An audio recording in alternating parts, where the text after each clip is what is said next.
បាទជំងឺលើសសម្ពាធឈាមជាជំងឺដែលអ្នកជំងឺមានសម្ពាធឈាមលើសឬស្មើ140លើ90មីលីម៉ែត្របារ៉ត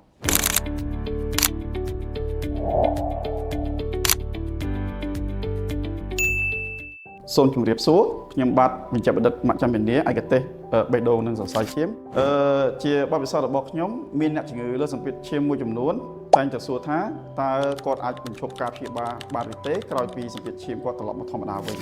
ចម្លើយនោះគឺអ្នកជំងឺមិនគួរបញ្ឈប់ការព្យាបាលដោយខ្លួនឯងទេពីព្រោះកាលណាអ្នកជំងឺបញ្ឈប់ការព្យាបាលសម្ពាធឈាមនឹងហក់ឡើងមកវិញដែលបណ្ដាលឲ្យអ្នកជំងឺប្រឈមនឹងគ្រោះថ្នាក់ទាក់ទងនឹងជំងឺបេះដូងនិងសរសៃឈាមជាចុងក្រោយខ្ញុំសូមផ្ដាំផ្ញើទៅប្រជាជនទាំងអស់គ្នាសូមឧស្សាហ៍វាស់សម្ពាធឈាមដើម្បីស្វែងរកជំងឺលើសសម្ពាធឈាមបើសិនជាមានជំងឺលើសសម្ពាធឈាមសូមមេត្តាមកពិគ្រោះជាមួយគ្រូពេទ្យជំនាញដើម្បីទទួលការព្យាបាលឲ្យបានត្រឹមត្រូវទាន់ពេលវេលាបាទសូមអរគុណ